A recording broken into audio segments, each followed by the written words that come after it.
안녕하세요. 107차 한림 마이스 디스커버리 시작하겠습니다. 오늘은 저희가 한 달에 한 번씩 있는 프로듀서 데이와 링커데이의 순서입니다. 오늘 저희가 모신 분은 요새 아주 핫하게 많은 다른 그 글로벌한 OTT 그런 경쟁사하고 진짜 우리 토종 OTT로서 아주 높은 경쟁력을 보여주고 계시는 티빙의 박종환 부장님을 모셨습니다. 아마 제가 이제 사전에 홍보를 좀 했었었는데 그때도 많은 분들이 아마 생각하셨을 거예요. 박종환 부장님 뭐 남자분이시겠지 했는데 딱 보시고 나서 되게 이렇게 이쁜 여자분이셔갖고 깜짝 놀라지 않으셨을까 싶습니다.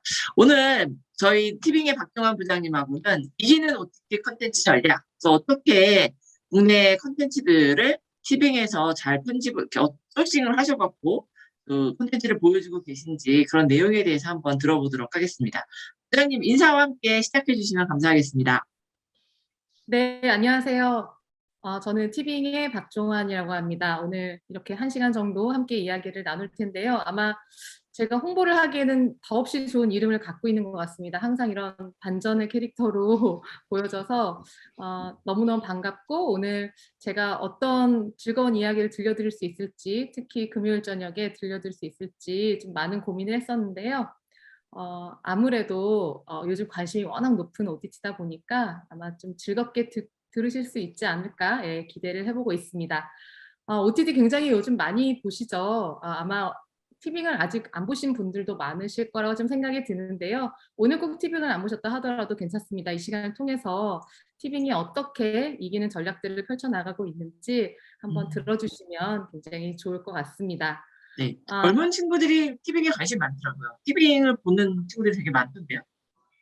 네, 그러실 것 같아요. 정말 너무너무 빠르게 OTT 시장이 막 성장을 하고 있고, 많은 분들이 이 OTT 플랫폼을 통해서 콘텐츠를 많이 보고 계세요. 그래서 음, 굉장히 좀 부담스럽기도 하고요. 제가 말씀드리는 정답은 아니지만 티빙을 중심으로 해서 어떻게 저희들이 또 성장을 위해 전략을 펼쳐가고 있는지 좀 말씀을 드려보도록 하겠습니다. 저에 대한 소개를 한번 간단히 좀 드려야 될 것 같은데, 저는 좀 재밌는 이력을 갖고 있는 것 같아요. 지금은 티빙에서 전략 커뮤니케이션 팀을 맡고 있는데, 저는 이제 작품이나 공연, 콘텐츠라고 할 수 있는 거의 모든 장르를 좀 경험하고 있는 중인 것 같아요. 그래서 라이브의 세계에서 디지털의 세계로 옮겨온 1인 중에 한 명입니다. 저는 이제 대학에서는 실용음악과를 전공하고, 원래 예, 원래는 이제 무대 위에 서고 싶었던 사람이었는데요. 이제 졸업 후에 문예회관이죠. 지금 대학로의 아르코 예술극장이라는 곳에서 이제 시작을 하면서 이제 무대 주변, 이제 작품의 주변, 뭐 백스테이지 여기에 더 관심을 많이 갖게 된 것 같습니다. 그래서 한국문화예술위원회에서 시작을 해서요. 이제 현장 경험을 좀 쌓고 싶어서 뮤지컬 제작사 에이콤이라는 곳에 이제 입사를 했습니다. 이제 모두 알고 계시는 아마 명성황후, 뭐 영웅이라는 창작 뮤지컬들 알고 계실 텐데, 뮤지컬 대본이 창작되는 과정부터 작품이 무대에 오르고 진행되는 것까지 다 이렇게 경험을 해봤던 시간들이었고요. 그리고 이제 CJ ENM으로 넘어와서 이제 공연 사업에서 한 10년 정도를 근무했습니다. 이제 인상적이었던 거는 이제 뮤지컬 제작, 마케팅, 홍보까지 다 사실 경험을 해보면서 작품의 어떤 생산 과정을 좀 경험해 볼 수 있었다는 게 너무 개인적으로는 좋은 경험이었고요. 뭐 관객을 알아가는 과정인 마케팅이나 조직의 작품, 어떤 모든 외부의 커뮤니케이션 하는 업무까지 했기 때문에 뮤지컬 전반 한 10년 동안 한우물만 팠다고 보셔도 좋을 것 같아요. 한 18년 정도를 공연계에서만 있다가 이제 작년 3월이었죠. 작년 3월에 이제 티빙으로 넘어오면서 디지털의 세계로 다시 들어왔습니다. 들어와 보니까 굉장히 다른 부분들이 많은 것 같아요. 이게 단순히 어떤 라이브 엔터와 디지털을 단순 비교하는 게 아니라 다른 환경을 가지고 있다는 얘기를 좀 드리고 싶고요. 현재 나의 조직이 있는 어떤 산업의 환경, 특징, 뭐 조직에 또 만들고 계시는 제품들, 뭐 조직의 성격, 또는 뭐 조직의 또 장점, 이런 것들이 매우 디테일해지고 빠른 변화에 적응을 하고 있다 보니까 이 서로 다른 점들을 좀 들여다 보시다 보면 본인들의 조직이나 아니면 여러분들이 뭐 경험하고 있는 어떤 업무들에 조금 도움이 되지 않을까 해서 조금 비교를 해보려고 합니다. 그래서 보니까 콘텐츠 측면 또는 이용자나 시청자의 측면, 뭐 경영적인 측면에서도 굉장히 다른 그 카테고리들이 좀 나오는 것 같아요. 라이브 엔터테인먼트 쪽은 세 가지 요소가 굉장히 중요합니다. 이제 무대라는 게 필요하고요. 관객, 그리고 이제 극본 또는 이제 뭐 콘서트 같은 경우는 음악이 되겠죠. 그래서 무대예술의 특징은 어떤 정해진 공간에서 정해진 시간에 정해진 인원들만 볼 수 있는 장점이 있습니다. 굉장히 인적 물리적 영향을 많이 받는 장르라고 할 수 있죠. 그래서 코로나가 오면서 사실 이 공간과 시간의 변경이 불가능한 이 장르의 성격상 또 공연장이라는 이 밀집된 공간의 특징에서 많은 좀 어려움을 겪었던 것 같아요. 그렇지만 어떻게 보면 그렇기 때문에 희소 가치가 굉장히 높고요. 이게 10만 원이 넘는 티켓 가격을 갖고 있기 때문에 희소 가치가 굉장히 높고 대체가 불가능한 장르입니다. 예를 들면 이제 영화 산업도 굉장히 힘들었죠, 코로나 시절에. 네네네.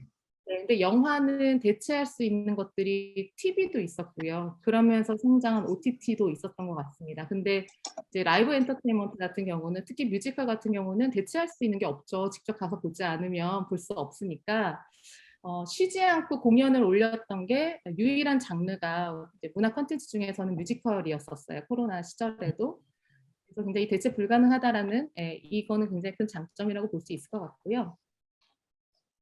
콘텐츠 측면에서 잠깐 보면 생태가 굉장히 다릅니다. 이제 앞서 말씀드렸던 공간이 필수적인 것, 뭐 그 외에도 예를 들면 태양의 서커스나 캐츠 같은 게 이제 텐트를 세워서 공연을 하기도 했었어요, 예전에. 그쵸, 그쵸. 그럼에도 불구하고 어떤 공간이 필요하죠. 근데 디지털은 무한의 공간입니다. 그래서 이제 예전에 리니어 채널, 그 TV 채널을 통해서 보는 것하고도 또 다르죠. 예, 이건 좀 뒤에서 더 설명을 드릴 수 있을 것 같고요. 그리고 기본적으로 필수 요소라고 할 수 있는 것에도 좀 차이가 있습니다. 제작 프로세스도 굉장히 다르고요. 공연의 경우에는 앞서 말씀드린 이런 어떤 특징들이 있기 때문에 하룻밤에 많이 봐도 1,000명밖에 볼 수 없는, 그래서 복사를 하거나 동시 공연이 불가능합니다. 그러다 보니까 뭐 한 해 공연을 하기 위해서 한 200명의 배우 스태프들이 정말 딱 힘을 모아서 해야 하는 어떤 공동체적인 공동의 장르라고 좀 볼 수 있을 것 같고요. 마음에 안 든다고 다시 할 수는 없습니다. 근데 영화나 드라마는 좀 다르죠. 미리 찍어두고 개봉이나 편집 일정을 조정할 수도 있고요. 그래서 콘텐츠의 특징은 좀 장기적인 측면에서 들어보면 각자의 또 성격이 좀 드러나는 것 같습니다. 이제 공연 뮤지컬 같은 경우는 어떤 특징을 가지고 브랜드 생명력을 좀 높이기 위한 작업들을 많이 하거든요. 그게 이제 주크박스, 음악에 대한 무한의 어떤 가능성을 좀 들여다본다거나 아니면 인물에 대한 것들을 다룬다거나 또는 이미 검증된 영화를 가지고 와서 이제 뮤지컬화를 한다거나 하는 어떤 이런 것들이 전 세계적인 트렌드이죠. 그래서 뮤지컬은 장기적인 굉장히 안정적인 수익을 창출할 수 있습니다. 물론 이제 캐시카우를 할 수 있는 작품을 만드는 게 굉장히 중요하지만 브랜드 생명력이 굉장히 길어요. 그래서 역사상 가장 매출이 높은 장르도 뮤지컬입니다. 제가 이제 가로에 써놨는데요. 뮤지컬 라이온킹 같은 경우는 현재까지 한 약 10조 정도의 매출을 올리고 있고요. 그 다음에 있는 게 이제 영화, 뭐 앨범, 콘서트 이런 순서로 좀 나오고 있어요. 중요한 건 아직도 뮤지컬 라이온킹은 전 세계적으로 공연을 하고 있다는 겁니다. 그래서 뮤지컬의 굉장히 매력적인 사업의 어떤 형태라고 보시면 좋을 것 같아요. 그렇지만 이제 어떻게 보면 이 디지털 세상에서 무한으로 갈 수 있는 부분들이 어떤 콘텐츠 가격에서의 경쟁력이 굉장히 높다고 좀 보고 있습니다. 아무래도 뮤지컬의 접근성보다는 좀 디지털에서의 진입 장벽이 훨씬 낮다고 볼 수 있기 때문에 어떻게 보면은 이 인풋동계약적으로도 보면 10대들이 뮤지컬 혼자 보러 가기 어렵잖아요. 아무래도 가격적인 면도 그렇고. 하지만 디지털 쪽은 그보다는 훨씬 진입이 가능하기 때문에 더 넓고 넓은 어떤 시청층을 확보할 수 있다는 것도 다른 점인 것 같습니다. 그래서 굉장히 달랐고요. 제가 경험했던 라이브 세계하고 OTT 쪽은 굉장히 달랐고 OTT 시장이 정말 빠르게 변하고 있다는 거를 좀 체감을 하고 있는 중입니다. 지금도 국내에서 서비스되고 있는 OTT가 좀 상당하죠. 예, 해외 OTT도 있고 국내 로컬 OTT들도 굉장히 많기 때문에 진짜 많죠. 각각의 네, 많습니다. 아마 네. 여러 개 보실 것 같아요. 그래서 네. 어떤 각각의 사업적인 이해관계들이 다 있기 때문에 또 각자의 특징이 굉장히 다 다릅니다. 그래서 제가 뭐 오늘 다른 OTT와 비교를 한다기보다는 OTT 콘텐츠들을 어떻게 만들어야 어떤 구조를 가지고 있어야 또 차별점을 가지고 강점을 가지고 성장할 수 있는지를 TV가 입장에서 한번 네. 말씀을 좀 드려보겠습니다. 또 중요한 부분은 제가 앞에 말씀드리고 싶었는데 OTT에서는 데이터 활용이 굉장히 용이하다라는 지점이에요. 이거는 뭐 뮤지컬하고 떠나서 TV에서는 대부분 시청률로 많이 얘기를 하죠. 근데 시청률이 전수조사라기보다는 이제 패널 조사로 진행되는 부분이다 보니까 굉장히 일부분만을 볼 수 있었는데 사실 OTT에서는 모든 로우 데이터를 다 수집 가능합니다. 그래서 누가 보고 있고 언제 보고 있고 뭐 얼마나 보고 어디에서 보고 또 심지어 무엇을 보는지까지 다 알 수 있는 어떤 데이터가 있다라는 부분은 굉장히 큰 것 같고요. OTT에 없는 세 가지가 있어요. 종영이나 폐막이라는 게 없습니다. 끝이라는 게 없어요. 왜냐하면 언제 가입할지 모르죠. 누구든 이용자는 계속 변화하기 때문에 어떤 콘텐츠에 있어서 마지막이라는 끝이라는 표현 자체는 잘 쓰지 않고요. 그다음에 이 하나의 콘텐츠의 듀레이션에 대한 제한이 별로 없습니다. 일례로 뭐 뒤에 말씀드리겠지만 한승연애라는 저희 예능 같은 경우는 한 회가 한 2시간 반짜리도 있었어요. 40분이고요. 네, 이게 굉장히 자유롭다는 거죠. 콘텐츠를 시청한 사람들의 이용자의 반응에 따라서 듀레이션도 충분히 이게 정리를 할 수 있고요. 그리고 창작의 제한도 훨씬 더 자유로운 것 같습니다. 저희가 그 술꾼도시 여자들이라는 드라마를 네네네네. 뭐 음주를 하는 장면이라던가 이런 것들이 이제 TV 리니어 채널보다는 훨씬 더 자유롭기 때문에 이게 사람들이 보다 더 이것들을 좀 날 것으로 받아들이는 공감할 수 있는 콘텐츠로 받아들이신 것 같아요. 그래서 굉장히 티빙에 큰 효과를 주었던 작품입니다. 이런 어떤 것들을 가지고 오늘 이제 이기는 OTT 콘텐츠 전략은 무엇일까를 저도 고민을 좀 덕분에 해본 것 같아요. 한번 정리를 네. 해볼 수 있는 시간이었고요. 한 4가지 질문을 한번 생각해 봤습니다. 과연 콘텐츠 제작을 하고 유통을 할 수 있는 DNA를 갖고 있는가. 굉장히 중요한 전 지점이라고 생각을 하고 있고요. 이게 어느 지점에서부터 이 OTT 플랫폼을 시작했는가, 유통에서부터 시작했는지, 콘텐츠에서부터 시작했는지, 그거에 따라서 다른 저는 이제 행로를 보일 수 있다 생각하고요. 그리고 오리지널 콘텐츠를 계속 잘 만들 수 있는가, 이런 구조를 갖고 있는가도 굉장히 중요한 부분인 것 같아요. 사업적인 부분도 굉장히 들어갈 수 있을 것 같고요. 그리고 이제 그 OTT만의 독보적인 장르를 보유하고 있는가, 이것도 이제 그렇죠. 1년 디즈니처럼. 네, 굉장히 네. 중요한 독보적인 장르를 갖고 있는가는 굉장히 중요한 부분인 것 같습니다. 그리고 뭐 파트너십 탄탄한가, 이제 전 세계적으로 합종연행을 워낙 많이 하다 보니까 이제는 혼자서 할 수 있는 부분보다는 이제 유통이나 콘텐츠 부분에서도 스튜디오를 보유한다거나 아니면 또 다른 채널과의 시너지를 갖는다거나 하는 것들이 있어서 파트너십도 굉장히 중요해서 이것들을 계속 탄탄하게 가져갈 수 있는가 라는 4가지 정도의 질문을 스스로 해봤던 것 같아요. 그래서 그거에 맞춰서 티빙도 한번 들여다보고 혹시 다른 OTT 플랫폼을 보신다면 이 한 4가지 질문을 한번 대입해 보시는 것도 그러네요, 진짜. 괜찮지 않을까 싶습니다. 그래서 한번 들여다볼 텐데요. 티빙의 히스토리부터 한번 보시면 이제 얼마나 정신없이 빠르게 이 OTT 시장이 진행하고 있는지 아마 가늠이 좀 되실 것 같은데요.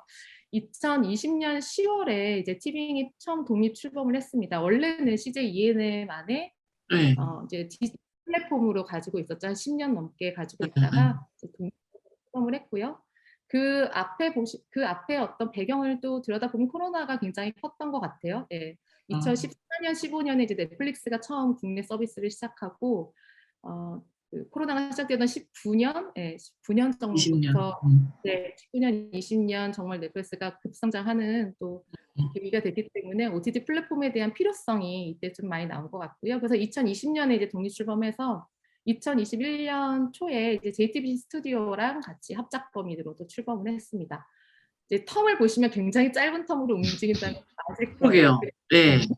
그리고 21년 3월에는 이제 네이버와 함께 협력을 좀 만들어서 네이버 플러스 멤버십 결합 상품도 출시를 했고요. 유통을 좀 강화하기 시작했죠. 그래서 2021년 6월에는 네이버 지분 투자도 해서 좀 더 협력책을 좀 가져가고요. 이제 네이버 같은 경우는 웹툰, 웹소설 많이 가지고 있잖아요. 네. 콘텐츠를 만들 때는 또 원천 IP도 굉장히 중요하기 때문에 이런 면에서의 또 시너지도 기대를 하고 있습니다. 그리고 네. 그리고 21년 10월에는 저희가 이제 독립출범 1주년이 돼서 이제 티빙 커넥트라는 성과 발표도 행사를 한번 했었고요. 그 관련한 성과도 뒤에 한번 간략하게는 말씀드릴게요. 그리고 22년 올해 2월에는 이제 파라마운트 플러스, 파라마운트라는 그 영화 스튜디오 맞아. 아마 잘 아실 거예요. 네. 파라마운트 플러스라는 이제 OTT를 파라마운트에서 이제 만들면서 같이 저희 티빙과 오리지널 콘텐츠를 공동 제작하는 것을 한번 발표를 했었고요. 욘더라는 이준익 감독님의 작품이 첫 작품이 될 것 같습니다. 그렇게 하고 이제 2월에 투자 유치도 진행을 했습니다. 프리IPO를 진행해서 기업 가치를 2조 정도로 받았거든요. 굉장히 짧은 시간 안에 높은 대단하네요. 기업 가치를 인정을 받았는데 그 과정도 같이 이제 인벌브를 했기 때문에 들여다봤을 때 그 가능성에 굉장히 많은 점수를 준 것 같아요. 결국은 컨텐츠였거든요. 컨텐츠를 앞에 말씀드렸던 4가지 질문을 네, 좀 다른 측면이겠지만 결국은 컨텐츠를 계속 만들어낼 수 있는가, 오리지널 K 컨텐츠를 만들 수 있는가도 굉장히 중요했던 것 같고 이 앞단에 JTBC나 네이버와 같이 파트너십을 구축해 놓은 것도 앞으로의 성장 가능성에 굉장히 높은 평가를 줬던 해서 기업 가치를 잘 받았고요. 그리고 올해 6월에는 파라마운트 플러스의 콘텐츠들을 갖고 브랜드관을 티빙 안에 론칭을 했습니다. 이게 또 어떤 의미냐면요. 지금 해외 OTT들도 계속 국내로 들어오고 있잖아요. 뭐 디즈니 플러스도 론칭을 했고, 애플 이제, 그리고 애플 TV도 했었고요. 이렇게 독자적으로 글로벌 진출을 하는 해외 OTT들도 있지만 결국은 K 콘텐츠를 보유하느냐 안 하느냐는 굉장히 중요한 성패를 좀 가르는 것 같더라고요. 제가 뭐 어떤 OTT라고 얘기는 하진 않겠으나 OTT들이 아마 그 하나하나 들여다보시면 자체 해외 콘텐츠와 K 콘텐츠, 한국의 콘텐츠가 얼마큼 균형감 있게 비중 있게 있느냐가 굉장히 중요하기 때문에 파라마운트 플러스가 선택한 방향은 티빙하고의 티빙 안으로 들어와서 브랜드관을 론칭하면서 K 콘텐츠와 외화를 함께 시너지를 내보자는 전략이었고요. 티빙 입장에서도 사실 K 콘텐츠는 너무 잘 만들고 있지만 외화 시리즈에 대한 수급이 굉장히 중요했던 저희도 타이밍이었기 때문에 파라마운트 플러스와 굉장히 좋은 시너지를 내고 있습니다. 6월 달에 론칭했으니까요. 그리고 이제 7월에는 통신사 제휴 상품을 출시했습니다. 아마 대부분 이거 사용하실 것 같아요. 어딘가 이제 웨이브 같은 경우가 SK랑 이제 결합 많이 하죠. 넷플릭스도 많이 하고요. 그러다 보니까 통신사와의 제휴 상품은 B2B로서 이제 그 가입자를 늘리는 데 굉장히 중요한 역할을 하기 때문에 티빙도 KT와 플러스와 처음으로 통신사 제휴 상품을 이제 출시를 막 시작했습니다. 그리고 OTT 시즌, KT의 시즌이라는 OTT하고의 합병 발표까지 7월에 끝냈던 진짜 숨바쁘게 오시네요. 네, 정말 숨바쁘게 달려왔습니다. 네. 근데 이제 이런 어떤 뭐 사업의 성장만 계속 하는 이 배경에는 결국 오리지널 콘텐츠들이 있었는데요. 여기도 한번 1년에 나왔던 것들을 한번 쭉 보시면 작년 성과를 한번 말씀 먼저 드리면 저희가 한 60개 정도의 오리지널 K 콘텐츠 그리고 독점 콘텐츠를 티빙에서 제공을 했었고 이거 덕분에 유료 가입자가 1년 만에 한 3배 넘게 증가를 했습니다. 이런 어떤 성적들이 기업 가치에도 좋은 영향을 줬던 것 같고요. 중요한 건 이제 오리지널 콘텐츠를 저희가 계속 만들면 이거에 대한 이용자들의 만족도가 높아야 되잖아요. 결국 오리지널 콘텐츠를 보는 시청 UV가 그 비중이 75%라는 건데 이거의 뜻은 가입을 한 10명 중에 한 8명 정도는 저희 오리지널 콘텐츠 보기 위해서 한다는 거예요. 그래서 시청률이라고 하기도 하거든요. 시청 UV가. 그래서 그 시청을 하러 들어오신 사람들이 오리지널 콘텐츠를 보는 비중이 굉장히 높다라는 것도 저희한테는 중요한 포인트인 것 같아요. 그래서 작년 1월에 처음 이제 재작년 10월에 출범하고 1월에 바로 이제 오리지널 콘텐츠를 낸 거니까 굉장히 빠른 시간에 오리지널 콘텐츠를 제공을 서비스를 했죠. 그리고 이제 처음으로 시도한 것들이 좀 의미 있을 것 같습니다. 4월에는 극장하고의 동시공개 영화를 처음으로 OTT 최초로 했었고요. 서복이라는 영화를 했었고, 이때가 이제 한참 코로나도 상황이 좋지 않았던 때였기 때문에 어떻게 보면 이 동시공개를 통해서 서로 시너지를 낼 수 있는 부분들을 좀 테스트하고 도전을 해봤던 사례인 것 같아요. 이 뒤에도 한 2작품 정도 더 동시공개를 진행을 했었습니다. 그리고 이제 이 제가 파란색으로 표기해 놓은 스피노프라는 단어가 보이실 텐데 저희가 생각했던 콘텐츠의 방향성은 그랬던 것 같아요. 저희가 처음 이제 출범을 하고 오리지널 콘텐츠를 만드니까 기존의 팬덤을 갖고 있는 콘텐츠 중에서 이걸 확장해 시켜볼 수는 없을까라는 생각을 먼저 했던 것 같아요. 그래서 그 나영석 PD님의 그 신서유기라는 신서유기. 네. 네, 아시죠? 네. 엄청난 팬덤을 갖고 있는 신서유기라는 프로그램에서 스피노프 콘텐츠를 하나 만들어보자라는 게 이제 계획이 됐고요. 그래서 TVN 오리지널 예능 신서유기 스페셜 스프링 캠프가 5월 달에 공개가 됐습니다. 이 작품은, 이 예능은 아직까지도 유료 가입 기여를 넘은 작품이 없어요. 아직도 유일하게 독보정이 1위를 하고 있는. 정말 신서유기의 팬덤이 얼마만큼 높은가를 또 가늠했던 거는 이 스프링 캠프를 공개하고 저희 채널에서 왜 TVN과 뭐 JTBC나 다른 채널들의 방송들도 계속 다 서비스가 되고 있는데 신서유기 다른 시즌 작품들도 이제 그 다시, 네, 같이 올라오더라고요. 그러니까 그런 공반 성장을 좀 하고 있고 이 팬덤들이 계속적으로 유입될 수 있는 역할들을 좀 했던 스피노프에 대한 저희는 좀 가능성을 좀 높게 봤고 TVN의 그 놀라운 토요일이라는 그 컨텐츠도 스피노프로 해서 또 저희 오리지널 예능도 공개를 했었습니다. 이제 좀 어떤 모멘텀이 됐던 6월에 환승연애라는 콘텐츠는 꼭 얘기하고 가야 되는 TV 콘텐츠인데 연애 리얼리티 프로 요즘 너무너무 많죠. 맞아요. 네, 보시고 계신 거 되게 많으실 거고 근데 이제 이 환승연애 이 전에는 그렇게 많지는 않았습니다.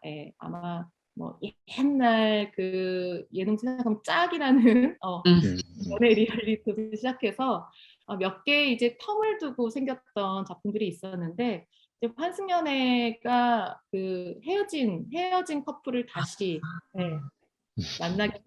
만나는 어떤 예능이었는데요. 처음에는 이 컨셉만 갖고 좀 너무 자극적인 거 아니냐, 너무 이거는 이제 많이 이제 앞으로 나간 거 아니냐라는 우려도 굉장히 많았었어요. 근데 저희가 이제 이 오리지널 어떤 연애 리얼리티를 만들면서 이진주 PD님이라고요. 나영석 PD님하고 같이 오래 작업을 하셨던 PD님이 처음으로 이제 하셨던 예능인데 중요한 건 기획과 디테일이라는 거를 이 작품으로 알았던 것 같아요. 그러니까 리얼리티라는 거는 그 출연하는 사람들이 얼만큼 정말 리얼하게 이거를 반응할 수 있게 만들어주는 장치들이 너무너무 중요하거든요. 그렇기 때문에 그래서 여기에 사람들이 몰입을 해서 공감을 하고 하려면 그 참여하신 분들의 정말 날 것 같은 이야기들이 그냥 대본 없이 나와야 되는 부분이에요. 물론 리얼리티는 대본이 없지만요. 그래서 이런 평도 받았습니다. 환승연애는 올해 내가 본 드라마 중에 최고다. 그러니까 드라마라고 평을 하시더라고요. 손으로도 쓸 수 없는 이야기인 것 같다라는 이야기도 하시면서 어떤 정말 과몰입 신드롬이라는 언어까지 만들면서 굉장히 높은 유료가입 기여를 했던 콘텐츠고요. 이제 유로 2020이 저희가 스포츠를 처음 독점 공개했던 서비스했던 시점인 것 같아요. 스포츠가 이제 요즘은 이제 뭐 다른 OTT에서도 많이 중계를 하고 있죠. 독점으로 중계를 하고 있고 스포츠가 하나의 컨텐츠로 이제 OTT 안으로 들어온 것도 어떻게 보면 팬덤의 확산에 굉장히 큰 영향을 주는 거인 것 같아요. 유로 2020을 해보니까 이 스포츠 팬덤, 특히 남성 이용자들의 수가 확 늘어나는 거를 저희가 데이터로 또 확인을 하다 보니까 이 OTT 성장에서는 어떻게 보면 이 예, 장르도 넓어야 되지만 이걸 이용하는 이용자들도 굉장히 넓게 확산이 되는 게 너무 중요하기 때문에 스포츠에 대한 어떤 가능성을 봤던 작년이었던 것 같고요. 그다음에 이제 유미의 코드 같은 경우는 이제 실사나 애니메이션을 같이 결합했다라는 점에서 네, 굉장히 좀 호응이 좋았습니다. 아마 유미의 코드라는 웹툰은 거의 레전드급의 웹툰이기 때문에 보신 분들이 굉장히 많으실 것 같고, 그냥 유미의 코드 웹툰을 드라마로 만든 게 아니라 그 안에 있는 애니메이션을 직접 애니메이션으로 만들어서 실제 드라마랑 같이 접목을 시킨 최초의 사례이기도 해요. 그래서 보신 분들은 좀 신선함도 있고 그 애니메이션이 원래 웹툰이 갖고 있었던 어떤 키포인트를 드라마에서도 잘 살렸다는 평을 좀 받았었고요. 그리고 뭐 아니 보셨을 것 같지만 수우파, 네, 네. 수우파도 이게 결국은 이제 앞단에 말씀드렸던 구조하고도 다 연관이 되는 것 같아요. 결국은 CJENM이라는 채널하고의 시너지, JTBC라는 채널하고 시너지 이런 것들이 있기 때문에 수우파가 굉장히 채널에서 잘 되고 있을 때 이거에 대한 스피노프 또는 독점 콘텐츠들을 이제 티빙에서만 할 수 있는 나올 수 있었죠. 좋은 거는 이건 이제 OTT 사업자만 좋다기보다는요. 이걸 만든 제작진들한테도 굉장히 호응이 높습니다. 그래서 저희가 신서유기를 하고 나서 스피노프를 하고 나서도 스피노프를 하고 싶어하는 이제 제작진들이 굉장히 늘어났고, 네, 굉장히 저는 훨씬 더 재밌을 것 같아요. 다른 플랫폼에서 TV가 아닌 다른 플랫폼에서 이거에서 변주된 모습들을 할 수 있으니까 제작진들이 굉장히 좋아하셨고, 그리고 아예 이제 기획을 하는 단계에서부터 이 별도로 OTT용으로 스피노프로 할 수 있는 컨텐츠를 또 따로 기획을 애초부터 하는 어떤 이런 그림들도 좀 생산이 되면서 스피노프가 이제는 굉장히 많이 생겨났습니다. 이제는 다른 OTT에서도 많이 이것들을 활용하고 원래 있는 컨텐츠를 많이 활용해서 하고 있지만 티빙에서 굉장히 빠르게 이것들을 처음 시도를 했던 것 같고요. 그다음에 아까 말씀드렸던 슬픈 도시 여자들 같은 작품은 음주 장면이라던가 아니면 뭐 정말 그냥 뭐 욕설과 관련된 것들이 가감 없이 어떻게 보면 좀 정말 현실판처럼 이것들을 표현을 하다 보니까 그것들이 뭔가 좀 거부감을 일으킨다기보다는 오히려 굉장히 공감 포인트로 맞아요. 보셨나요? 교수님도 보셨나요? 아니 저는 네. 직접 보지만 짤방을 사람들이 엄청 보내주더라고요. 꼭 보라고. 우리 어렸을 때 이야기야 막 이러면서. 맞아요. 네. 이게 짤도 굉장히 큰 효과였어요. 그래서 유튜브가 우리나라에서는 어떻게 보면 가장 디지털 플랫폼 중에서는 활용을 많이 하는 플랫폼이니까 유튜브하고도 많은 시너지를 낼 수 있는 저희가 어떤 그런 뭐랄까요, 그 컨텐츠들을 많이 만들거든요. 예, 그 마케팅용 컨텐츠 많이 만들어서 슬도녀가 정말 그 역할을 톡톡히 했었던 것 같아요. 그래서 슬픈 도시 여자들은 티빙 오리지널 시리즈 중에서는 가장 지금 현재까지 1위로 잘 되고 있는 작품이고요. 그리고 뭐 해피니스 같은 것들은 예를 들면 TVN과 채널로 동시에 공개하는 작품들로 유미의 세포들 1도 그렇게 채널과 동시에 공개하면서 조금 더 이용자들이 모두가 다 이제 비용을 내고 예를 들면 OTT에 가입해서 보는 게 아니라 TV로도 보실 수 있고 OTT로도 보실 수 있는 어떤 이제 다양성을 좀 드리기 위한 방안에서 채널하고 동시 공개하는 것들도 지속적으로 저희가 좀 하고 있는 중이고요. 또 하나 좀 저희가 시도했던 거는 예전에 했었던 작품들, 예전에 했었던 콘텐츠 중에 이제 좀 다시 보고 싶다라는 이제 콘텐츠가 있을까라는 것들을 좀 저희가 리서치를 많이 했고, 예능 같은 경우는 러브캐쳐라는 이제 TVN에서 했던 예능을 다시 티빙에서 부활시킨 예능이었고요. 이제 다음 달에 하는 마녀사냥이라는 JTBC 예능. 네, 그것도 또 나와요? 다시 티빙 오리지널 예능으로 다시 공개가 됩니다. 그래서 어떻게 보면 이제 그게 9년 만이더라고요, 마녀사냥이. 그래서 이게 9년 전과 지금은 또 다를 것 같고, 그다음에 또 세대도 많이 다르고 했기 때문에 또 지금의 현실에 맞게 또 만들어가는 재미들도 좀 있는 것 같습니다. 그래서 이런 것들, 그리고 뭐 OTT 독점으로 생중계하는 거, 특히 이제 콘서트를 저희가 생중계를 제일 많이 했던 것 같아요, 티빙이. 그래서 K콘이라고 하는 K-팝 네, CJ 콘서트도 거니까, 네. 그것도 계속 생중계를 하고 있고요. 그다음에 수우파 콘서트라던가 8월 달에는 임영웅 콘서트도 저희가 독점으로 생중계를 네, 준비를 하고 있어요. 그래서 이 생중계가 중요한 건 콘텐츠를 갖고 오는 것도 중요하지만 이 재생 품질도 굉장히 중요하거든요. 그래서 뭐 스포츠 중계라던가 아니면 콘서트 중계는 정말 카메라 워킹부터 재생의 어떤 서비스까지 다 좀 고려를 해야 되는 부분이라서 이것도 하나의 장점으로 될 것 같습니다. 그리고 유입되는 어떤 층들도 좀 다르시더라고요. 그래서 10대부터 또 임요한 콘서트는 워낙 또 팬층도 넓다 보니까 또 다양한 어떤 이용자들이 좀 유입될 걸로 저희도 좀 기대를 좀 하고 있고요. 그리고 신비 아파트라는 아마 애니메이션도 많이 들어보셨을 거예요. 네네네.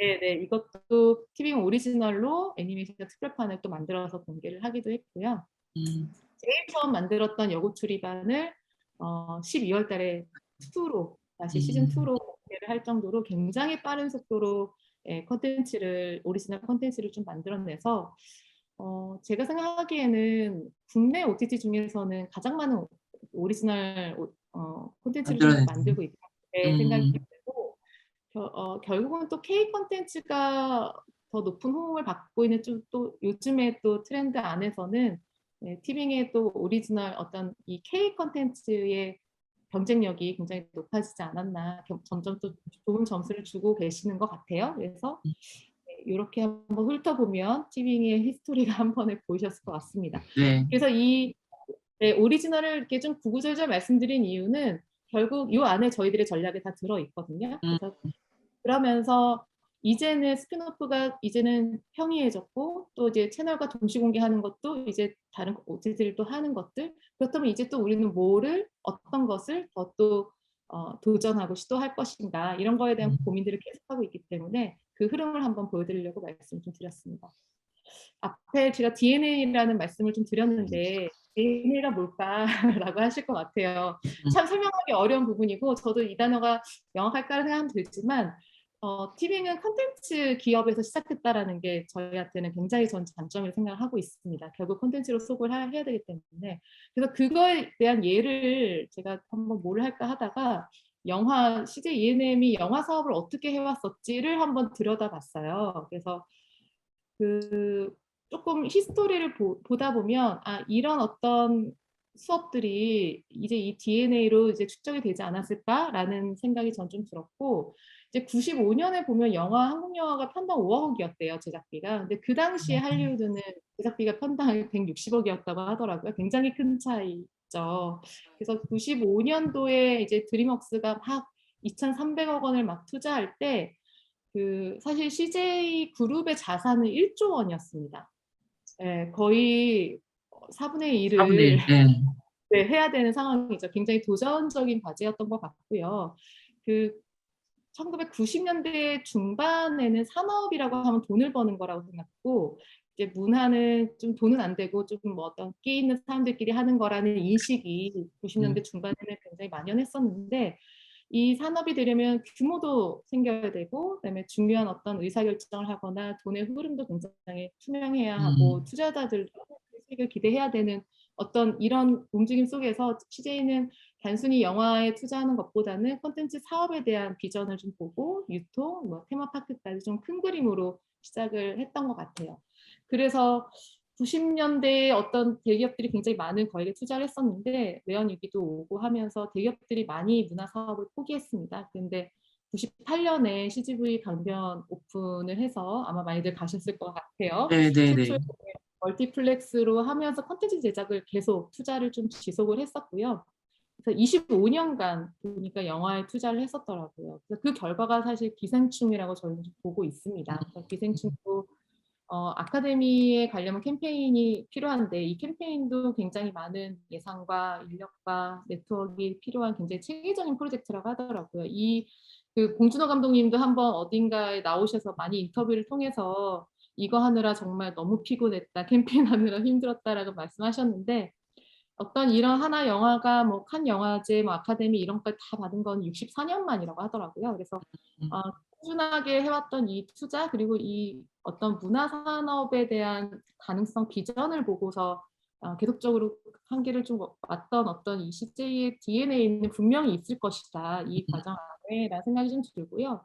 그래서 OTT라는 어떤 것도 콘텐츠 시장이 좀 빠르게 지금 변화하면서 성장하고 있기 때문에 23년에는 한 86조 정도로 예상한다고 하더라고요. 그래서 이 규모 자체도 굉장히 예측되는 규모 자체가 워낙 크기 때문에 이게 단순히 OTT 시장이 생기냐 마냐 성장하냐 마냐를 떠나서 이 전 세계 어떤 방송 미디어 산업의 패러다임 자체가 지금 변화하고 있는 거기 때문에 저희는 이제 넘버원 K 콘텐츠 플랫폼으로 목표를 갖고 전진하고 있는 중입니다. 그래서 저는 이 어떤 영화 산업을 갖고 왔던 이 흐름을 보다 보니까 이거에 대한 DNA 또 지금은 영화지만 TVN을 키워왔던 어떤 DNA 같은 것들을 생각해 보면 또는 JTBC도 동의하고요. 그래서 그런 것들이 축적되어 있는 사람들, 노하우, 역량 이런 것들은 분명 무시할 수 없을 것이다라는 분명히 있을 것 같아요. 분명히 있습니다. 이거는 컨텐츠를 제작하면서도 많이 저희들은 좀 느끼는 부분이라서 그래서 그 DNA라는 말씀을 한번 드리고 싶었어요. 그래서 결국은 오리지널 컨텐츠를 제작할 수 있는 역량 그리고 이제 크리에이터하고의 협업할 수 있는 노하우 뭐 홍보 마케팅의 경험, 뭐 시청자를 분석하는 거, 유통에 대한 전략 이런 것들은 정말 수십 년간 해왔던 것들이 있기 때문에 이것들이 결국 좋은 것들을 하지 않을까 생각이 좀 들고요. 그냥 한번 보여드리려 갖고 왔는데 지원이 안 되는 것 같습니다. 그 다른 건 아니고 이제 내과 박원장 같은 경우는 이제 드라마였는데요. 그 이서진 씨가 그 내과 박원장이라는 그 웹툰에서 가져온 오리지널 드라마인데 대머리 대머리 변신을 처음 맞아요. 하시면서 저희가 지하철역에 그 병원 광고를 냈었어요. 근데 실제로 사람들이 진짜 병원인 줄 알고 저희가 이제 마케팅 전화번호를 하나 노출을 했었는데 실제 그렇게 전화하신 분들이 많았거든요. 그래서 리뷰에서도 정말 병원 광고인 줄 알았다. 그 이미지를 보여드리고 싶었는데 여기 한번 찾아보시면 아마 재밌는 광고 사례를 한번 보실 수 있을 것 같고요. 또 이제 어떤 이 홍보 마케팅의 어떤 노하우라고 볼 수 있는데 여고 추리방 같은 경우는 추리를 해가면서 봐야 되는 예능이다 보니까 스포가 굉장히 중요합니다. 그래서 저희는 실시간 스트리밍도 했었고요. 생각해 보시면 TV라는 거는 본방사수라는 게 있었잖아요. 항상 이제 제 시간에 와서 봐야 되고 OTT는 언제 어디서나 내가 보는 플랫폼으로 알고 있는데 결국 이 실시간 스트리밍도 어떤 콘텐츠냐에 따라서는 본방사수를 다 하시더라고요. 그래서 영화는 이 콘텐츠의 성격 자체가 그렇다면 한번 실시간 스트리밍을 해볼까? 우리 다 같이 누군가가 스포하지 않을 때 보고 싶은 사람 한 번에 볼 수 있게 어떤 그런 전략도 한번 해봤었고 계속적으로 이건 좀 하고 있습니다. 유미의 세포들도 최근에 마지막 회를 공개할 때 실시간 스트리밍으로 진행을 했었고요. 그래서 다들 본방사수에 대한 그게 높더라고요. 그래서 이건 꼭 TV감이 아니다라는 저희는 생각 갖고 있고 그리고 1화 무료 공개하는 것도 티빙이 처음 시도를 했었어요. 그래서 아무래도 이제 비용을 구독을 하고 들어와서 돈을 내고 봐야 되다 보니까 콘텐츠에 대한 어떤 신뢰성을 좀 더 부여하기 위해서 이건 한번 1회 무료 공개를 한번 해보자라고 해서 네이버나 뭐 유튜브를 통해서 저희가 무료 공개를 진행을 환승연애부터 아마 했을 것 같습니다. 환승연애부터 진행을 했었고 반응이 정말 좋았고요. 이건 데이터로 또 보여지더라고요. 이제 1화를 무료 공개하고 2화를 했을 때 이제 얼만큼 유입이 들어오는지를 이제 점점 데이터가 축적이 되다 보니까 이 정도 더 밸류가 높아지는구나. 그리고 이제 그거에 대한 신뢰도가 쌓이니까 이제 1화 무료 공개는 자신 있는 작품으로 하는 경우가 많고요. 그래서 이런 어떤 새로운 시도들도 좀 꾸준히 계속하고 있는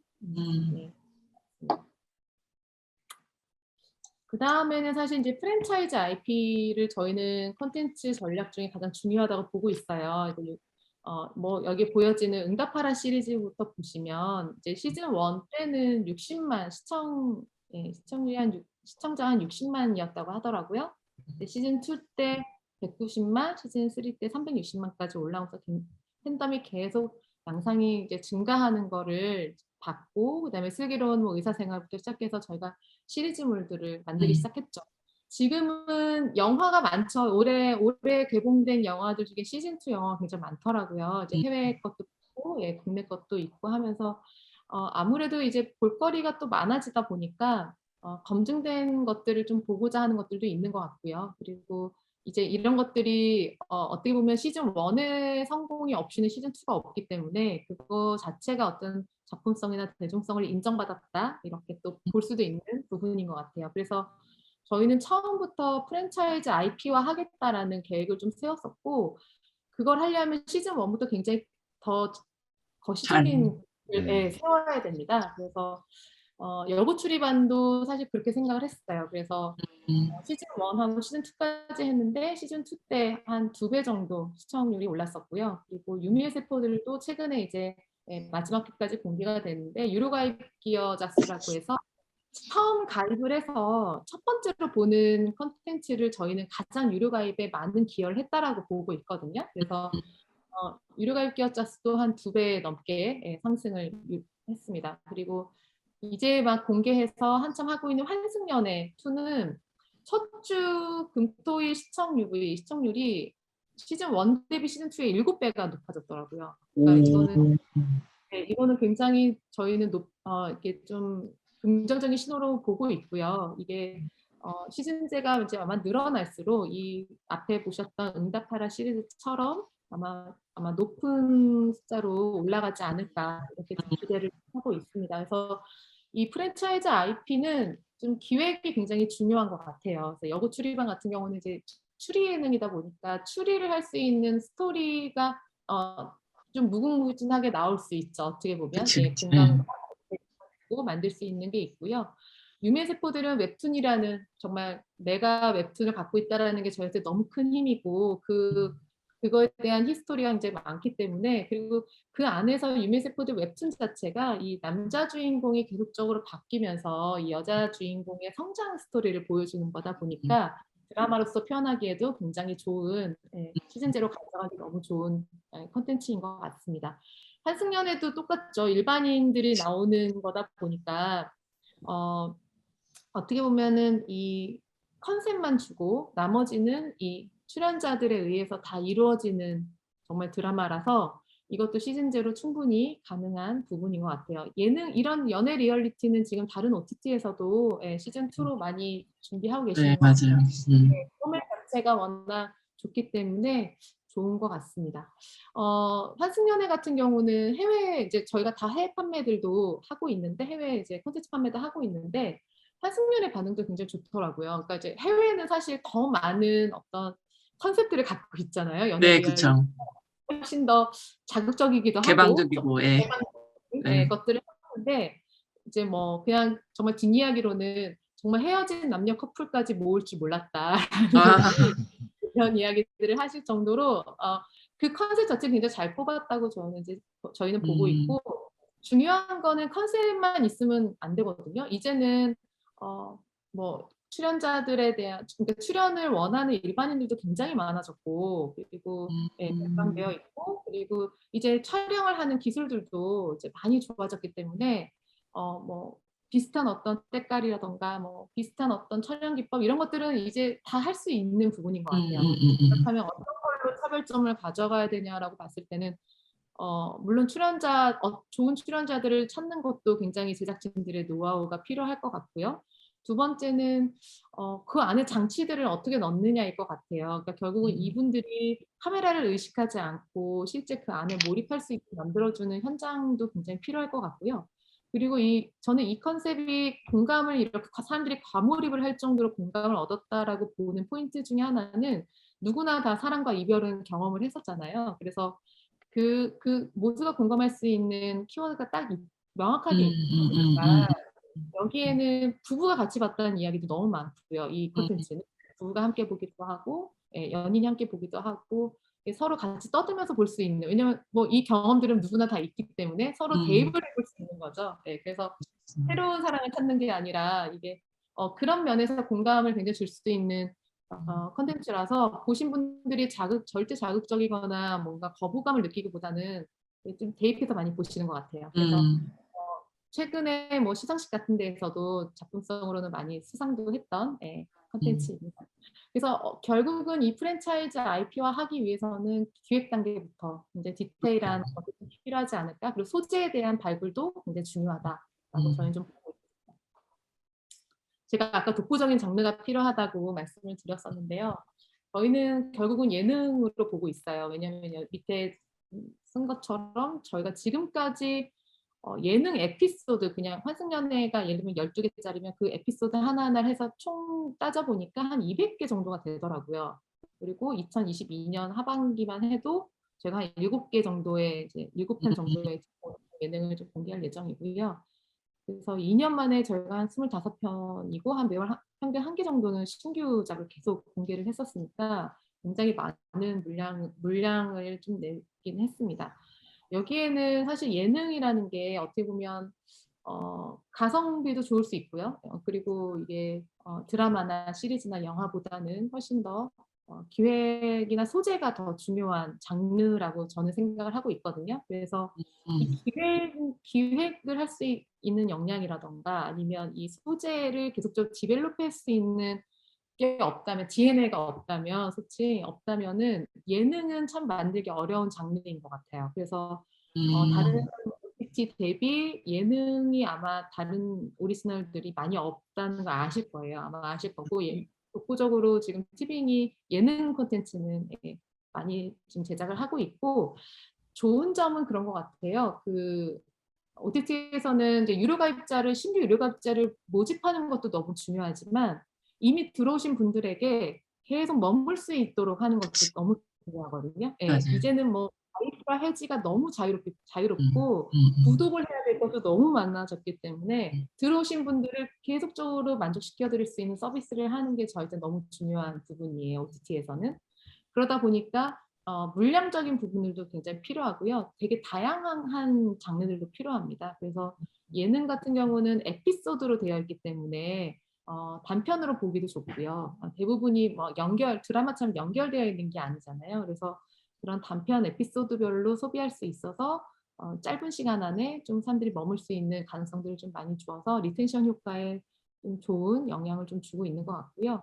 그리고 이 예능을 제작하는 데 있어서 스피드가 굉장히 높게 올라올 수 있습니다. 이렇게 짧은 시간 안에 저희가 많이 만들 수 있었던 것도 제작 구조나 아니면 그걸 만들어 본 경험들이 있기 때문에 수급이 좀 가능했던 것 같아요. 그래서 예능은 어떻게 보면 최근에 제작 PD분들, 예능을 만드시는 창작진 분들도 예능은 TV강하고 하고 싶다라는 얘기들을 많이 하세요. 많이 하셔서 최근에 이제 김태우 PD님도 저희 서울 체크인이라는 예능을 같이 TV에서 하셨고, 그리고 이제 앞으로 공개할 뭐 청춘 MT라는 작품, 뭐 또 지금 하고 있는 제로섬 게임이라는 작품들도 모두 다 지금 웬만한 예능으로 히트작 한두 개 갖고 계시는 분들이 다 TV하고 오리지널을 만들기 위해서 많이 협업을 하고 계셔서 그것도 굉장히 호신호인 것 같습니다.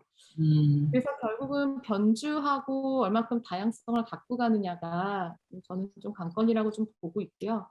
그래서 콘텐츠 소재가 더 다양해지고 있고 그래서 OTT이기 때문에 더 변주가 많이 가능한 그 성격을 잘 활용할 수 있는 것도 너무 중요하다고 보고 있고요.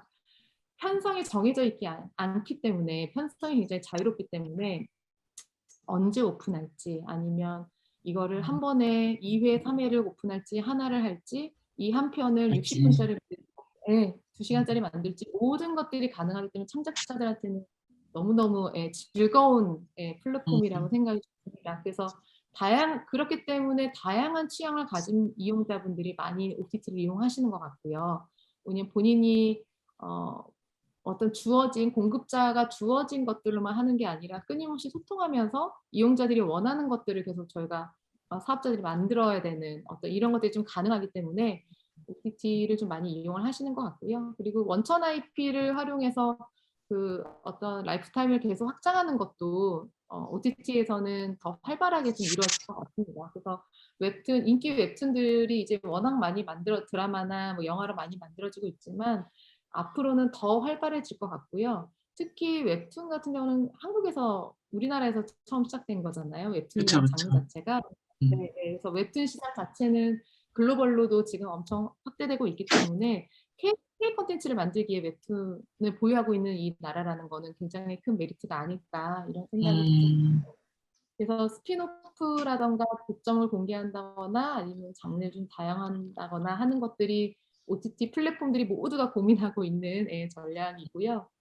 그 다양성을 갖고 간다는 건 좀 전에 말씀드린 것처럼 신규 가입도 중요하지만 결국은 이 러긴을 해서 리텐션을 계속 높여줄 수 있는, 그래서 해지를 계속 방어할 수 있는 거에도 다양성은 분명히 필요하기 때문에 꼭 빵 하나 터지는 콘텐츠가 아니더라도 여기 들어가면 이것도 볼 게 많다. 그래서 파라마운트 플러스와도 한 부분도 있거든요. 그래서 그런 어떤 전략들이 아주 밀집돼서 빠르게 움직이고 있는 게 OTT 플랫폼이 아닐까 이렇게 생각이 듭니다.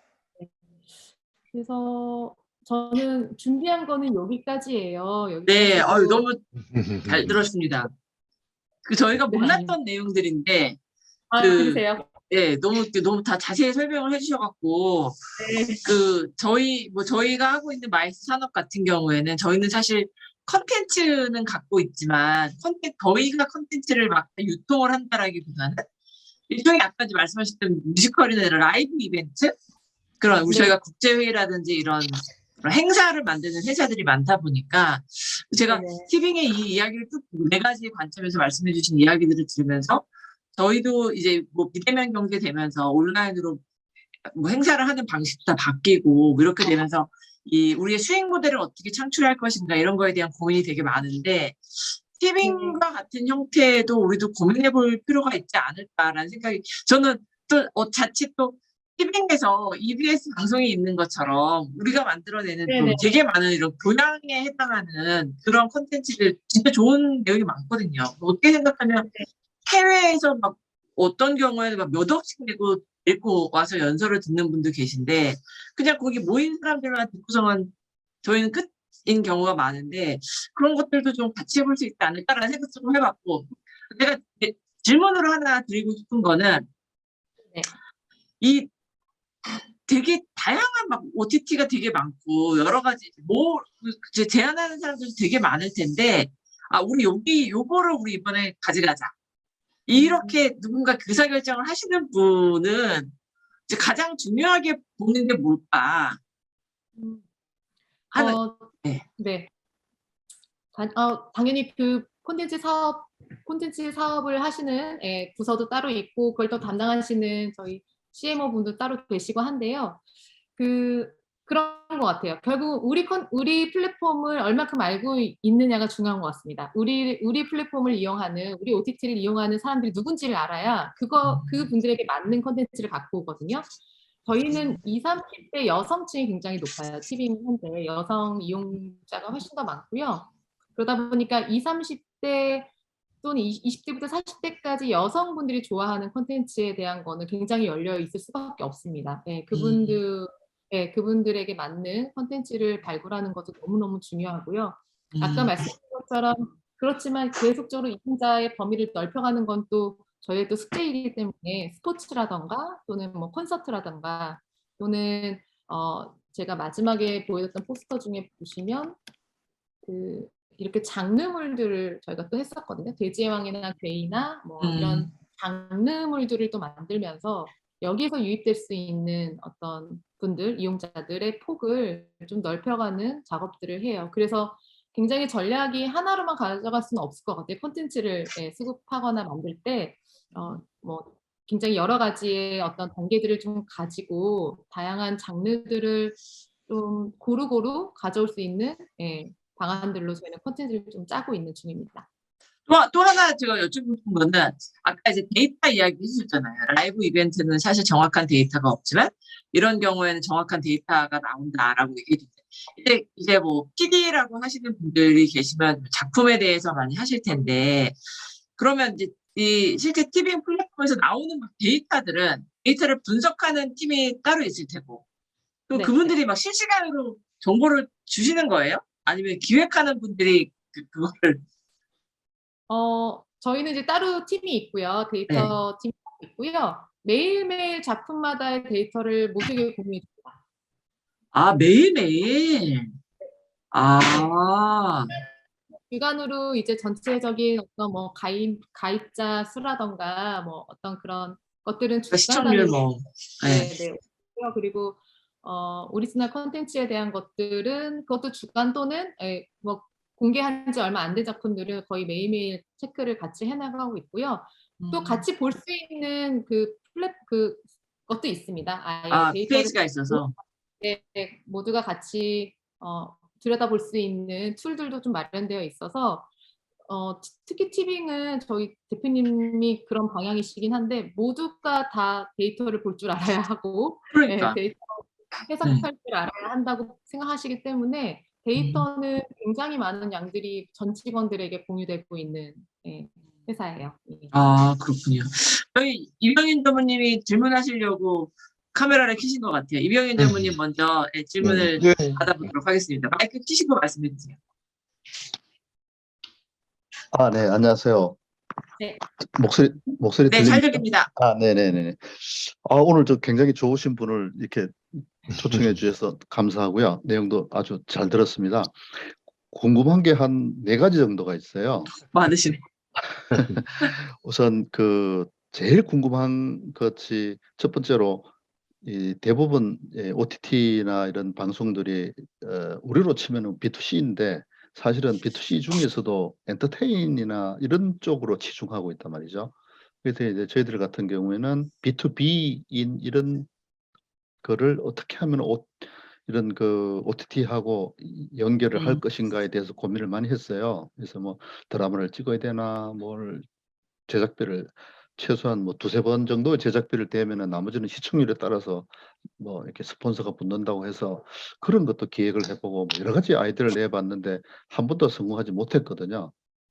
그래서 지금 이야기에서. 첫 번째, 그래서 B2B나 이런 쪽에 어떻게 하면은 연관을 좀 만들 수 있는 어떤 뭐 계기라든가 뭐 모티브라든가 뭐 어떤 이슈라든가 뭐가 있는지 첫 번째. 그다음에 두 번째로는 먼저 답변을 드리고 넘어가도 될까요? 제가 네네네. 잊어버렸어요.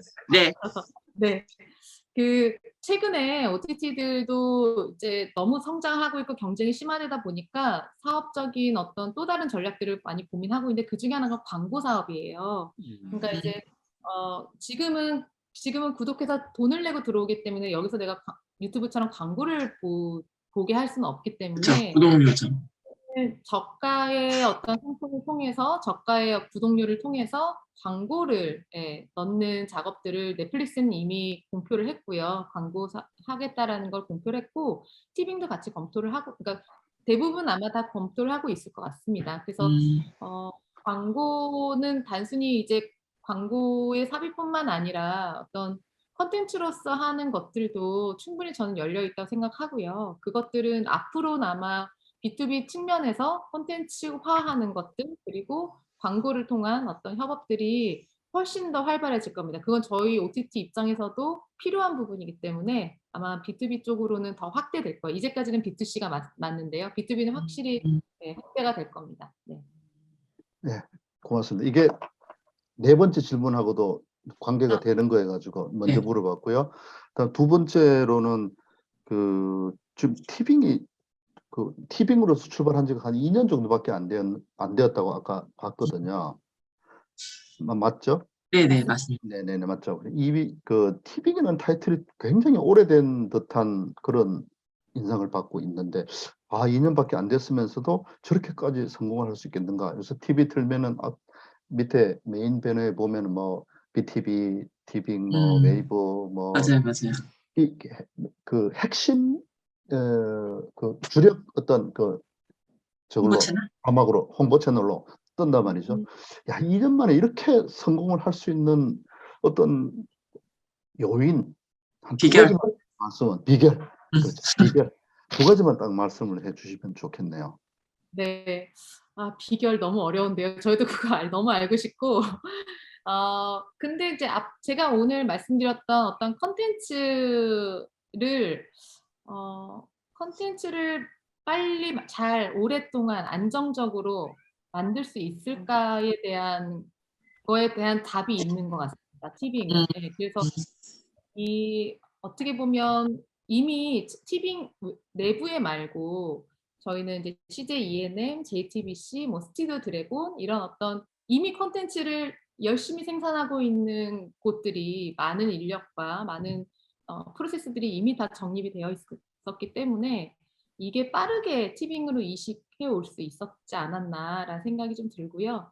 그게 없이는 사실 오리지널 콘텐츠가 없이는 OTT들의 수급만으로는 생명을 이어가기는 굉장히 어려운 이제 시대가 됐어요. 그래서 경쟁이 심해졌기 때문에 얼마큼 많이 K 콘텐츠를 만드느냐가 관건이어서 티빙의 뭐 성장은 정말 차라리 다 콘텐츠라고 오리지널 콘텐츠라고 보시면 될 것 같습니다. 네. 네, 고맙습니다. 컨텐츠가 되게 뜨니까 자연스럽게 화제가 된 것 같아요. 사람들이 입에. 그거 보려면 TV에 갈 수밖에 없으니까 사람들이 저한테도 아까 뭐 술꾼 도시 여자들 짤방을 보여주면서 이거 보려면 여기에 가입해야 돼. 그래서 제가 지금 짤방을 보고 이거 무슨 채널이 뭐야? 막 이렇게 물어보니까 그거 그렇게 보는 거 아니고 막 설명을 해주더라고요, 친구들이. 근데 이런 게 되게 많다 보니까 저도 사실 2년밖에 안 됐다라는 게 지금 생각해 보니까 전무님 말씀처럼 사실은 되게 짧은 기간에 온 국민이 아는 브랜드가 된 거죠. 되게 훌륭한 사장님과 팀장들이 계시네요. 질문 또 있으신 거죠? 네, 세 번째 질문입니다. 이건 뭐 저 혼자 하는 것 같은데 세 번째 질문입니다. 궁금한 게 많아서. 네. 지금 그 MCM 같은 회사에 이건 뭐 제 생각이에요. 사실인지 아닌지는 잘 모르겠는데 그 CJ ENM이나 넷플릭스나 이런 MCN 같은 회사에 티빙이 잠깐 들어갔다가 아까 보니까 한 6개월도 안 돼서 독립하면서 MCN 같은 회사로 변신을 한 것 같아요. 그러면은 외주를 많이 주나요? 아니면은 대부분 자체 제작을 하나요? 대부분 외주 한 80% 정도가 외주라고 알고 있는데 네. 어떻게 변신을 했나요? 네. 저희는 사실 콘텐츠의 뭐 정확한 뭐 비중까지는 아닐 수 있는데요. 외부와의 협업이 굉장히 많았습니다. 그래서 그 저희가 보유하고 있는 어떤 스튜디오, 협업하고 있는 스튜디오나 제작진 말고도 외부에서의 협업이 굉장히 많아요. 예. 이제 이거는 굉장히 좋은 저는 콘텐츠 산업에서 굉장히 좋은 신호라고 계속 얘기를 하고 있는데 좋은 콘텐츠가 나오려면 많이 만들어 봐야 됩니다, 결국은. 많이 만들고 수가 많아져야 되거든요. 창작자들도 계속적으로 창작을 할 수 있는 환경이 생겨야 되는데 이 외부에 이제 그런 인력들이 굉장히 많이 활발해졌다는 거죠. 그래서 OTT가 생김으로써 뭐 창작진들, 제작진들, 스태프분들, 배우들 뭐 모든 콘텐츠 업에 종사하시는 분들에게는 기회가 많아졌다고 플랫폼이 많았으니까요. 기회가 많아졌기 때문에 티빙도 점점 더 외부 협업의 양이 좀 늘어나고 있는 것 같아요. 특히 이제 성공 사례들이 하나씩 생기면서는 뭐 예능은 이제 TV와 같이 해봐야겠다라는 움직임 또는 술꾼도시 여자들 이후로도 또는 뭐 영화 이후로는 또 이렇게 영화 제작사의 제안도 많이 들어오고요. 그래서 예, 들었을 때는 외부에서 제안들이 굉장히 늘어났다고 들었습니다. 그렇군요. 제 마지막 질문입니다. 아까 첫 번째 질문하고도 연관이 되는 건데요. 이것 좀 신뢰되는 질문이긴 한데 그 이븐 포인트를 넘기셨나요? 아니면 어떤 계속 그 외부 자금을 유치를 해서 그 유치한 자금으로 계속 성장을 하는 건지 그 수익성이 되려면은 대부분 구독료와 뭐 광고료 이런 정도 아닐까 싶긴 한데 물론 협찬도 있고 뭐 여러 가지 있겠지만은요. 그래서 그 이번 포인트는 뭐 어떻게 좀 넘기셨나요? 어떻게 언제쯤 넘기셨나요?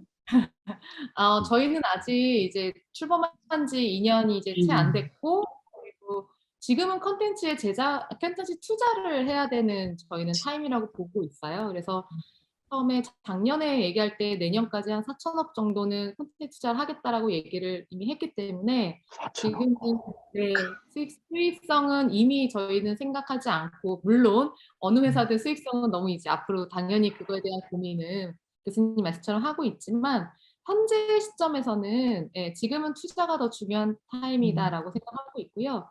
국내에서 이제 티빙이 사실 목표하는 가입자 수도 있지만 결국은 이제 글로벌 서비스로 예, 진화를 해야만 그치. 성장해야만 예, 수익성은 더 안정적으로 확보되지 않을까라고 생각하고 있습니다.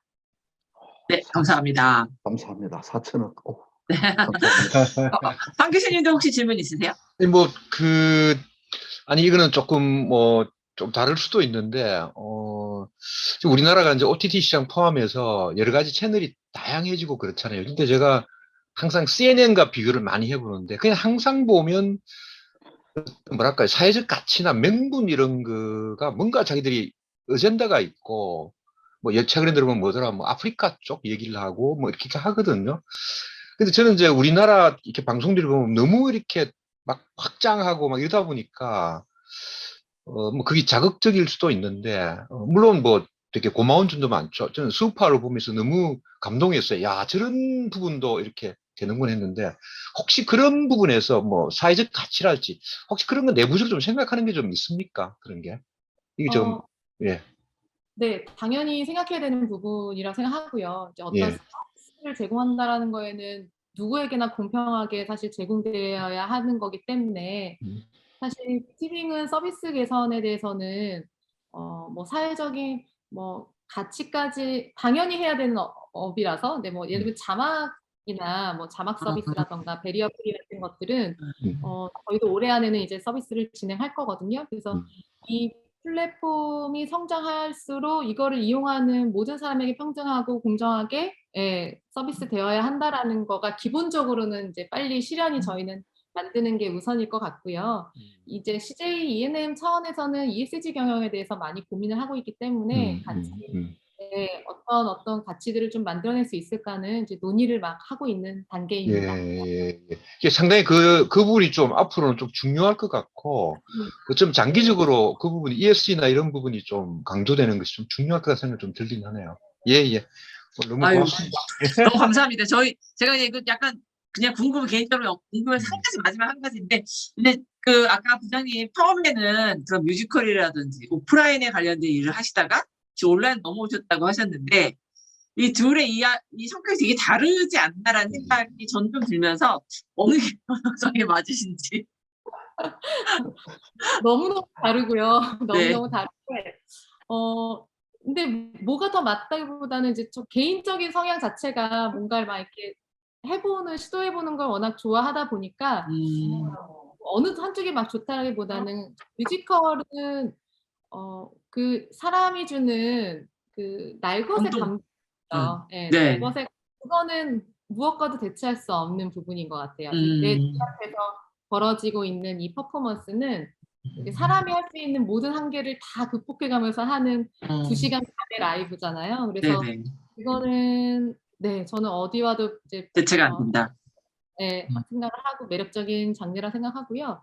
이 디지털 쪽은 훨씬 더 이용의 범위가 넓다 보니까 넓고 스피드가 엄청나게 빠르거든요. 이 산업 자체가 돌아가는 것도 빠르고 저희 조직 자체가 돌아가는 것도 워낙 빠르다 보니까 어떻게 보면은 이 전 세계적인 방송 트렌드를 알아가는 거, 콘텐츠 음, 트렌드를 알아가기에는 OTT라는 지금 이 장르는 너무너무 좋은, 중요한. 예, 스타트인 것 음, 같아요. 그래서 개인적으로는 너무 감사하죠. 사실 이 양쪽의 이런 일들을 다 경험해 볼 수 있다는 건 너무 감사한 일인 것 같고, 저도 이제 어쨌든 이쪽 뮤지컬 쪽 일을 라이브 쪽을 해봤다 보니까 이제 지금 콘서트 생중계 정도는 계속 하고 있지만, 음, 코로나 때 뮤지컬들이 생중계를 많이 했어요. 많이 음. 이제 했었는데, 그게 아무래도 아까 말씀드렸던 날것의 것을 영상으로 보는 이걸 전달하는 게 한계가 사실 있지. 쉽지가 않죠. 네.